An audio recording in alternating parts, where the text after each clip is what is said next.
ইসলামের প্রথম খলিফা হযরত আবু বকর সিদ্দিক রাদিয়াল্লাহু তাআলা আনহু। আবু বকর সিদ্দিক রাদিয়াল্লাহু তাআলা আনহু ছোট্ট বালক, বাবার নাম আবু কুহাফা। সন্তানকে নিয়ে গেলেন দেবতাকে পূজা দেওয়ানোর জন্য, দেবতার সামনে প্রণাম করানোর জন্য। সিদ্দিক আকবর ছোট্ট বালক, যায় তিনি বলতেছেন, আব্বা ভগবানকে আমি প্রণাম করব, ভক্তি দেব, ভালো কথা, কিন্তু আমার একটা প্রশ্ন হলো, আব্বা এই ভগবান রে বানাইছে কেডা? বাপে কয়, বেটা কোস কি তুই, তোর এই ধরনের প্রশ্ন করতে তো আনি নেই।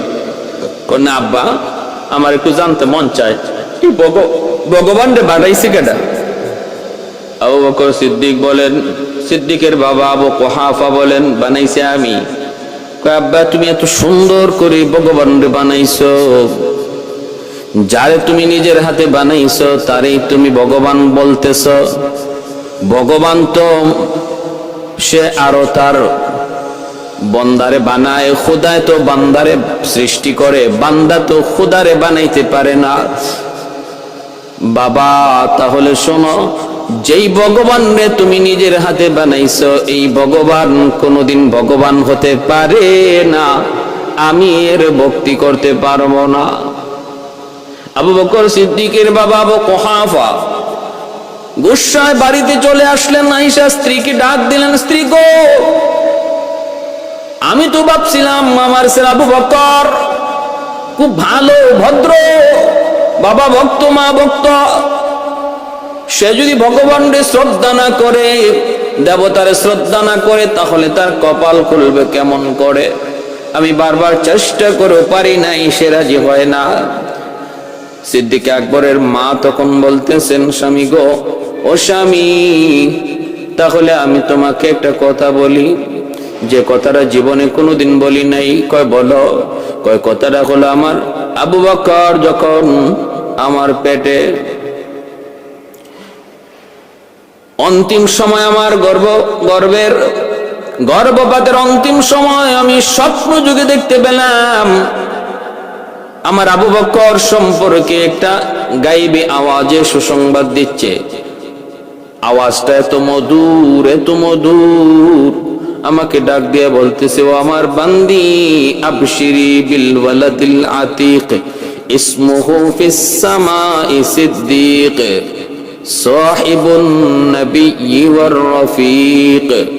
আমাকে বলা হচ্ছে, ও আমার বান্দি, সুসংবাদ গ্রহণ করো, তোমার গর্ভের যে সন্তান, সেই সন্তান হলো অনেক নেককার, জাহান্নাম থেকে চির মুক্তি প্রাপ্ত একজন নেক সন্তান। তোমার গর্ভের সন্তানের নাম আকাশে রাখা হয়েছে সিদ্দিক, আর জমিনে সে হবে আমার হাবিবের বন্ধু। অতএব আমার যেই সন্তানের ব্যাপারে এমন সুসংবাদ, এই সন্তান কোনোদিন ভগবানকে ভক্তি করতে পারে না, মাটির তৈরি দেবতারে ভক্তি করতে পারে না। ভাইরা বন্ধুরা, আল্লাহ পাক রব্বুল আলামিন সিদ্দিক আকবরকে ইসলাম গ্রহণের আগেও যাবতীয় অন্যায় থেকে, গুনাহ থেকে মুক্ত রেখেছেন। এমনকি আমার নবী, রহমতের নবী, তিনি যেমন নবুয়ত পাওয়ার আগ পর্যন্ত আল্লাহ পাক সর্বপ্রকারের গুনাহ থেকে, অন্যায় থেকে, অপরাধ থেকে নবীকে মুক্ত রেখেছেন। আমার নবীর সাহাবী, নবীর বন্ধু আবু বকর সিদ্দিক ইসলাম গ্রহণের আগে যাবতীয় অন্যায়, গুনাহ, অপরাধ থেকে তিনি মুক্ত ছিলেন। রেখেছেন কে? বলে আল্লাহ। কুদরতি জিম্মাদারিতে আল্লাহ দুজনকে বড় করেছেন। এ ভাই, সিদ্দিক আকবর রাদিয়াল্লাহু তাআলা আনহু খলিফাতুল মুসলিমিন হলেন, রাজ্য পরিচালনা করলেন। ইন্তেকাল হয়ে গেল, আগ মুহূর্তে বলতেছেন, ইন্তেকালের আগে বলতেছেন, ও আমার ইন্তেকালের পর আমার লাশ নিয়ে নবীর রওজার সামনে হাজির হইবা। রওজায় ডাক দিও রে ওমর, ডাক দিয়া বইল, গো নবী, আপনার হিজরতের সাথী আপনার বন্ধু আবু বকর আপনার কাছে শুয়াইতে চাই, আপনার অনুমতি আসেনি না নাই? যদি আল্লাহর নবী রওজা থার থেকে অনুমতি দেন, রওজার দরজা যদি অটোমেটিক খুলে যায়, তাহলে আমাকে নবীর পাশে শুয়াইও। আর যদি নবীর কাছ থেকে জবাব না আসে, আমাকে নবীর পাশে রাইখো না। কারণ ওমর রে, আমি আবু বকরের ভয় হয়, যতদিন নবী দুনিয়ায় ছিলেন নবী আমার উপর খুশি ছিলেন। আমি এমন কোন কাজ করি না যেই কাজে আমার নবী ব্যথা পান। কিন্তু আমার নবী দুনিয়া থেকে বিদায়ের পর 2 বছরের মতো আমি রাজ্য পরিচালনা করেছি। এর ভিতরে কখন কোথায় কোন অন্যায় হয়ে গেছে আমি জানি না। হয়তো এই অন্যায় কাজের কারণে আমার নবী আমার উপরে অসন্তুষ্ট হয়ে আছেন। ওই রে ওমর, যদি আমার নবী আমার উপর অসন্তুষ্ট হন, তাহলে আমাকে নবীর পাশে রাখলে নবীর কষ্ট হবে। কারণ মনের মানুষ কাছে থাকলে ভালো লাগে, আর যে মানুষটার প্রতি একজন মানুষ বিরক্ত, যারে ভালো লাগে না, পাশে থাকলে খারাপ লাগে। অতএব আমাকে নবীর পাশে শোয়াইতে একটু অনুমতি নিও। হযরত ওমর ফারুক রাদিয়াল্লাহু তাআলা আনহু রওজা থারের সামনে আইনা ডাক দিলেন, নবী গো, ওগো নবী, আপনার হিজরতের সাথী, আপনার বন্ধু, আপনার অনুপস্থিতিতে মসজিদে নববীর ইমাম আবু বকর ইন্তেকাল করেছে গো নবী, আপনার পাশে শুয়াইতে চাই, অনুমতি আসেনি না নাই? আল্লাহর নবী, রহমতের নবী, তখন রওজা থার থেকে আওয়াজ দিলেন। আল্লাহর নবীর আওয়াজ মদিনার মানুষ শুনতে পাইল। নবী ডাক দিয়ে বলেন, ওমর রে, আমার আবু বকর দুনিয়ার জীবনে যেমন আমার সাথে ছিল, কবরের জগতেও সে আমার সঙ্গে, আমার সাথী, জান্নাতেও আবু বকর আমার সঙ্গে, আমার সাথী। দুনিয়ার বন্ধুরে আমার কবরের বন্ধু বানায়া দাও, আমার আবু বকরকে আমি নবীর পাশে শুয়ায়া দাও। আবু বকর সিদ্দিক রাদিয়াল্লাহু তাআলা আনহু ইন্তেকালের পর নবী রওজার পাশে নিয়ে ওমর ফারুক যখন ডাক দিলেন, আওয়াজ আসলো রওজা থার থেকে। রওজা থারের গেট অটোমেটিক খুলে গেল। নবীর অনুমতি পাওয়ার পর সিদ্দিক আকবরকে নবীর পাশে শোয়া দিলেন। আজও যারা নবীর রওজা জিয়ারত করতে যায়, নবীর আশিকান, আবু বকর সিদ্দিক রাদিয়াল্লাহু তাআলা আনহু আমার নবীর একদম পাশে শুয়ে আছে। বাইরে বন্ধুরা, সিদ্দিক আকবর ইন্তেকালের পর হযরত ওমর ফারুক রাদিয়াল্লাহু তাআলা আনহু ওনার জীবন চরিত নিয়ে একটা কনফারেন্স করলেন, যেখানে ওনার জীবনী নিয়ে আলোচনা হবে। মদিনার উল্লেখযোগ্য সাহাবায়ে কেরাম কনফারেন্সে হাজির, অনেক সাধারণ মানুষরাও তারা শ্রোতা হিসেবে হাজির। একজন একজন করে করে তার জীবন নিয়ে আলোচনা হচ্ছে। চোখের পানি মুছতেছে খলিফাতুল মুসলিমিন আবু বকর সিদ্দিক রাদিয়াল্লাহু তাআলা আনহুর খেলাফতের ঘটনা বলে এক একজন যার যেটা মনে হয় সেটা বলতেছে, আর মানুষ চোখের পানি জড়ায় কাঁদতেছে। হযরত ওমর সভাপতি, তিনি তখন খলিফাতুল মুসলিমিন আমিরুল মুমিনিন হযরত ওমর। ওই অবস্থায় একজন শ্রোতা, সাধারণ গ্রাম্য মানুষ আওয়াজ দিয়ে বলতেছে, আমাকে একটু সুযোগ দিন, আমি আবু বকর সম্পর্কে কিছু কথা বলতে চাই। অবাক হয়ে গেলেন সবাই। সারাদিন কত আলোচনা হলো, যা ছিল সব তো বলাই হয়েছে, আবার এই গ্রাম্য মানুষটা কি বলে? আমরা তো ক্লান্ত, শ্রান্ত, পরিশ্রান্ত, এখনো কি কথা শোনার সময় আছে নাকি? তাও একজন সাধারণ মানুষ ওই শ্রোতার গ্যালারি থেকে। হযরত ওমর বললেন, ঠিক আছে, লোকটার একটু সুযোগ দাও, আসো, তুমি কি জানো তুমি বলো। লোকটা আসলো, সবাই বিরক্ত, কি বলবে আর। মাইক হাতে নিয়ে বলতেছে, আমি আবু বকর সম্পর্কে যতদূর জানি, আবু বকর প্রতিদিন সকালবেলা তিনি হালুয়া পাকাইতেন। হালুয়া পাকাইয়া হালুয়া হাতে করে লইয়া মদিনার ওই গলিটা দিয়ে তিনি যাইতেন। ওই গলিটা দিয়ে হালুয়া নিয়ে তিনি যাইতেন, কিন্তু কোথায় যাইতেন, কি করতেন, আমি কিছুই জানি না। মানুষজন ক্ষিপ্ত হয়ে গেল, অনেক আরো বিরক্ত হলো। এটা একটা ঘটনা হইল, ওনার জীবন চরিত নিয়ে আলোচনা, ওনার জীবনের এই ঘটনা। এটা কি হালুয়া পাকাইছে, বিকাল বেলা হালুয়া নিয়ে গেছে, তো কি হইছে? সবার মনেই তো প্রশ্ন, এটা কেমন কথা? লোকটা চলে গেল, বিরক্ত হলো সবাই। কিন্তু খলিফাতুল মুসলিমিন আমিরুল মুমিনিন হযরত ওমর তিনি তো বিরক্ত হলেন না, তিনি বিরক্ত হলেন না। ইনার তো বুঝ হয়ে গেছে, যে বুঝার সব বুঝছে, যে বুঝার সব বুঝছে। হযরত ওমর তিনি তো বুঝে ফেলেছেন। সকালবেলা তিনি হালুয়া পাকাইয়া বিবিকে বলতেছেন, বিবি গো, ও বিবি হালুয়া পাকাও।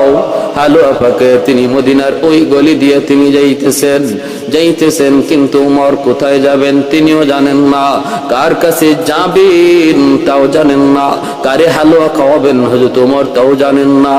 কিন্তু তিনি আটকে যান না, থেমে যান না, সামনের দিকে আগান। মনের ভিতরে বল, হযরত আবু বকর সিদ্দিক তিনি তো এই গলি দিয়ে হাঁটতেন, কোথায় যাইতেন, কি করতেন আমাকে জানতে হবে, বুঝতে হবে। থেমে গেলে হবে না, রহস্য জানা লাগবে, রহস্য জানা লাগবে। প্রতিদিন হালুয়া নিয়ে তিনি কোথায় যাইতেন? একবার ওমর নিজেকে মনে মনে ভাবেন, কোথায় যাইতেছি, আমার তো কোনো গন্তব্য নাই। মানুষ যদি আমাকে বলে কই যাও, আমি তো বলবো জানি না। তখন তো মানুষ আমাকে পাগল বলবে।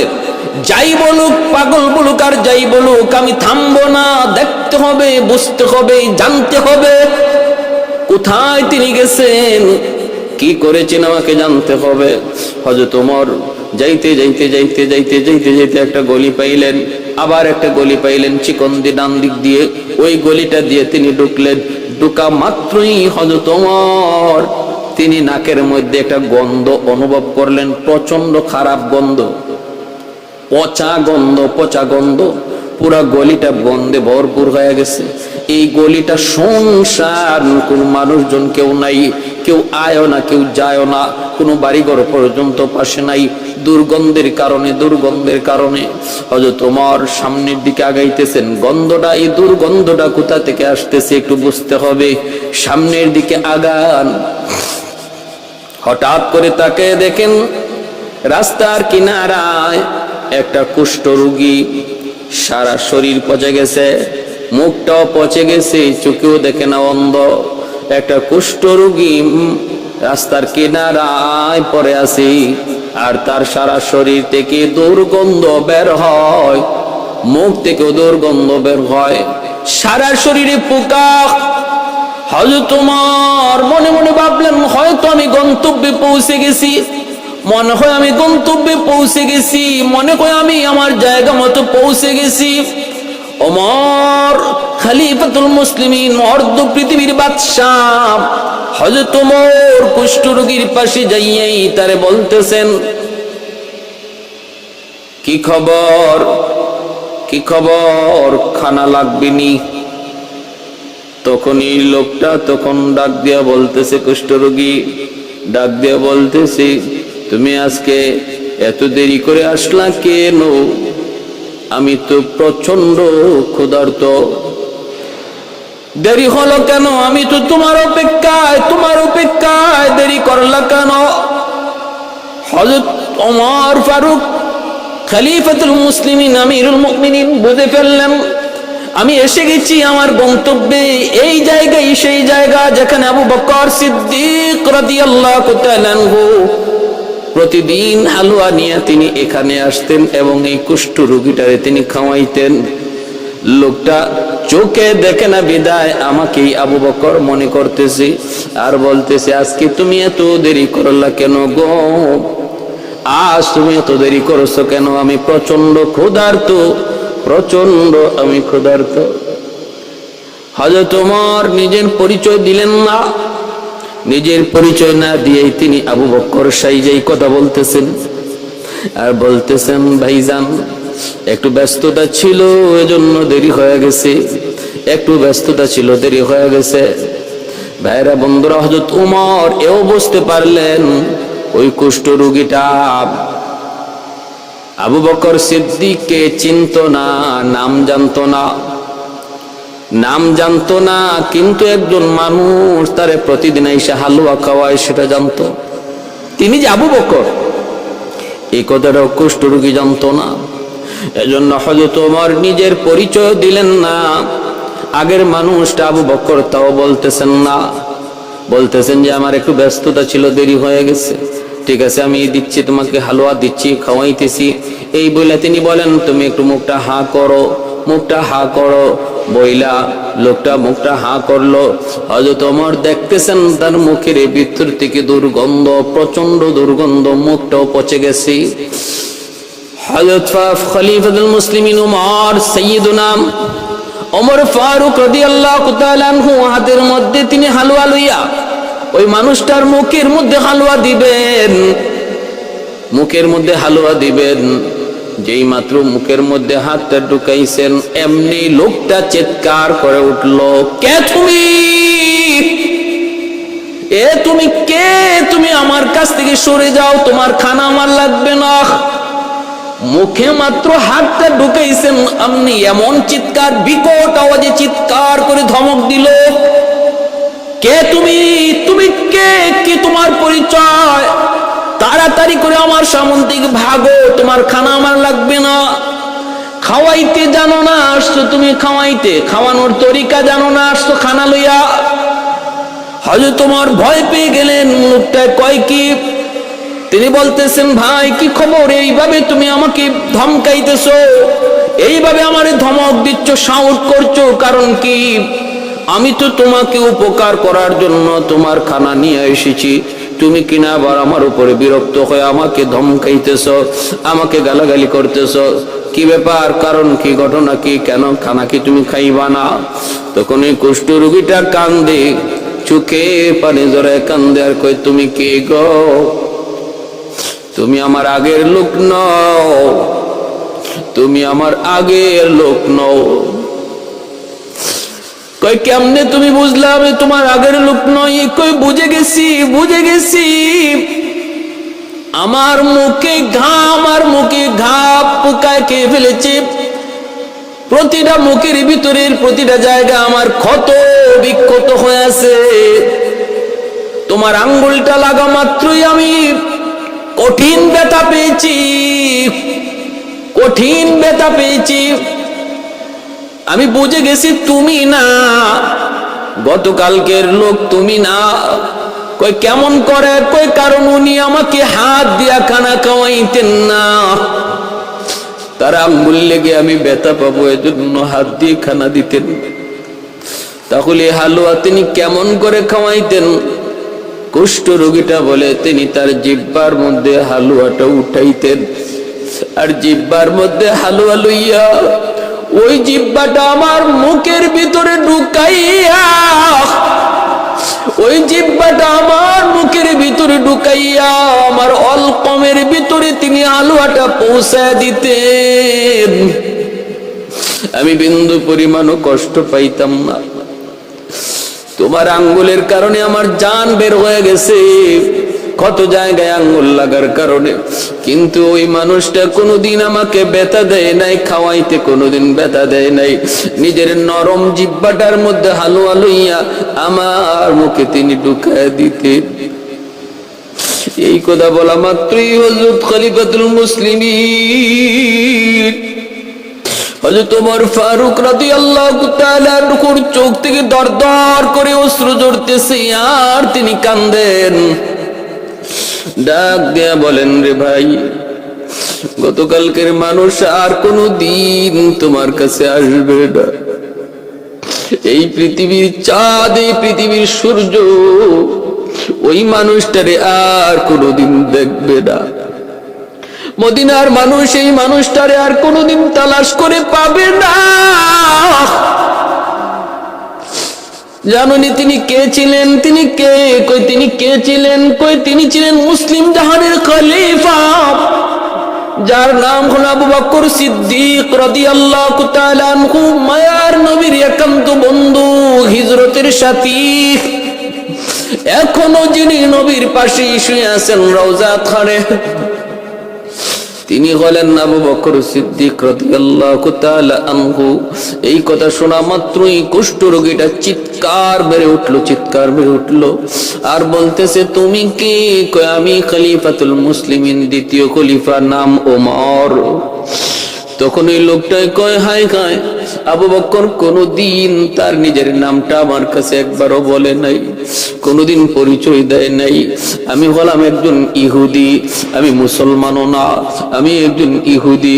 কিন্তু আমার মনের ভিতরে তামান্না ছিল আমি আবু বকরের হাতে হাত রেখে কালেমা পড়ে মুসলমান হব। অথচ সে আবু বকর আমারে প্রতিদিন হালুয়া খাওয়া যায়, আমি আবু বকরকে চিনলাম না। অতএব ওমর, আমি আর দেরি করতে চাই না। যে ইসলামের এত সুন্দর বিধান, যে ইসলাম ধর্ম এত সুন্দর, এত শান্তির, এত মানবতার, ওই ধর্ম থেকে আমি আর দূরে থাকতে চাই না। মৌতের আগে আমারে কালেমা পড়ে মুসলমান বানায় দেন।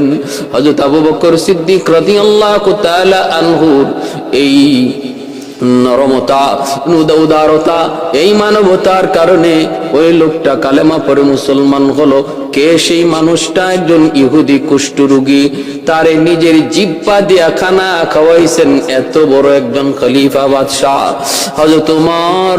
তিনি বলেন, আমি পারবো না, আমি তোমাকে এইভাবে খানা খাওয়াইতে পারি না, পারবো না, আমার মনকে বুঝাইতেও পারবো না। লোকটা কালেমা পড়ে মুসলমান হলো। সিদ্দিক তেরা নাম সে ইসলাম রহেগা, सिद्दीक तेरा नाम से इस्लाम रहेगा, दुनिया की सदाकत में तेरा नाम रहेगा, दुनिया की सदाकत में तेरा नाम रहेगा, फारूक तेरा नाम से इस्लाम रहेगा, दुनिया की अदालत में तेरा नाम रहेगा, दुनिया की अदालत में तेरा नाम रहेगा, उस्मान तेरा नाम से इस्लाम रहेगा, दुनिया की सखावत में तेरा नाम रहेगा, दुनिया की सखावत में तेरा नाम रहेगा, हैदर तेरा नाम से इस्लाम रहेगा, दुनिया की शजाअत में तेरा नाम रहेगा, दुनिया की शजाअत में तेरा नाम रहेगा, मुआविया तेरा नाम से इस्लाम रहेगा, दुनिया की सियासत में तेरा नाम रहेगा, दुनिया की सियासत में तेरा नाम रहेगा। আল্লাহু আকবার। এজন্য হযরত আবু বকর সিদ্দিক রাদিয়াল্লাহু তাআলা আনহু আল্লাহর নবীর সাহাবী, প্রথম খলিফা। খলিফা হওয়ার পরেও কি ছিল তাদের খেলাফত, কি ছিল তাদের শাসন ব্যবস্থা। আমার রাজ্যের ভিতরে একজন মানুষ না খেয়ে মারা গেলে আমি ওমরকে আল্লাহর আদালতে জবাব দিতে হবে। রাতের অন্ধকারে বের হয়ে গেছেন খলিফাতুল মুসলিমিন আবু বকর সিদ্দিক, যেই গলি দিয়া কোনো মানুষ পর্যন্ত আসা যাওয়া করে না দুর্গন্ধের কারণে, সেই মানুষটার কাছে যাইয়া প্রতিদিন তারে হালুয়া খাওয়াইতেন, তাও নিজের হাত দিয়া না, জিব্বার মধ্যে হালুয়া লইয়া সেই জিব্বা তার মুখে ঢুকাইয়া তারে খানা দিতেন। এই হলো ইসলাম ধর্মের নজির। পৃথিবীর কোন ধর্মের কোন খলিফা একটা নজির এমন দেখাইতে পারবে? অসম্ভব। মানবতার ধর্ম যদি বলতে হয়, একমাত্র ধর্ম হলো ইসলাম ধর্ম। মানুষের ধর্ম যদি বলতে হয়, একমাত্র ধর্ম ইসলামের ধর্ম। আল্লাহর নবী আম্মাদান আয়েশা সিদ্দিকা রাদিয়াল্লাহু তাআলা আনহাকে বলেন, আয়েশা, আকাশের পূর্ণিমার কি পরিমাণ তারা দেখতেছো? বলো তো এই তারা পরিমাণ নেকি আমার কোন সাহাবীর? বলতে পারবা? আম্মাদান বলেন, নবী গো, আপনি ভালো জানেন, আপনি বলেন। আম্মাদানের মনে মনে ইচ্ছে হইল নবীজি তার বাবা আবু বকর সিদ্দিক রাদিয়াল্লাহু তাআলা আনহুর নাম বলবেন, কিন্তু আল্লাহ নবী বলতেছেন আকাশের তারা পরিমাণ নেকি আমার ওমরের, আমার ওমরের নেকি আকাশের তারা পরিমাণ। আম্মাজানের মনটা একটু মলিন হয়ে গেল। নবী চায়া দেখেন আম্মাজানের চেহারাটা একটু মলিন। এবার নবী বুঝতে পারছেন বাবার নাম আবু বকরের নাম বলি না বিদায়, এজন্য একটু মলিন হয়ে গেছে। এবার নবী বলতেছেন আয়েশা, আবু বকরের নাম বলি না বিদায় একটু চেহারা মলিন হয়ে গেছে। আমার আবু বকরের আমল কি পরিমাণ তুমি কি শুনবা? আয়েশা তখনই শোনো, আমার আবু বকরের এক রাতের ইবাদত, এক রাতের নেকি যদি এক পাল্লায় রাখা হয়, জানো নি কোন রাত কই ওই রাত যেই রাতে আমার আবু বকর আমার সাথে হিজরতের সঙ্গী হয়েছিল, ওই হিজরতের রাতের এক রাতের নেকি যদি এক পাল্লায় রাখা হয়, আরেক পাল্লায় যদি উমর সহ তাম দুনিয়ার সমস্ত উম্মতের নেকি এক পাল্লায় রাখা হয়, তবু আবু বকরের এক রাতের ইবাদতের সমান হবে না। সুবহানাল্লাহ। এজন্য আমার ভাইরা বলতেছিলাম সিদ্দিক আকবরের শান মান মর্যাদা কি পরিমাণ, কি পরিমাণ, কি পরিমাণ ভাইরা বন্ধুরা। এজন্য নবীর প্রত্যেকজন সাহাবী হলেন আমাদের জন্য দৃষ্টান্ত। আসহাবি কান্নুজুম বিআইয়িহিম ইকতাদাইতুম ইহতাদাইতুম। সাহাবায়ে কেরামের প্রত্যেক সাহাবায়ে কেরামের জীবনী থেকে আমাদের শিক্ষণীয় রয়েছে, তাদেরকে আমরা ফলো করব। একজন সাহাবীর জীবন যদি তুমি ফলো করো, নবী বলেন তুমি হেদায়েতের পথ পেয়ে যাবা, হেদায়েতের পথ পেয়ে যাবা, জান্নাতের পথ।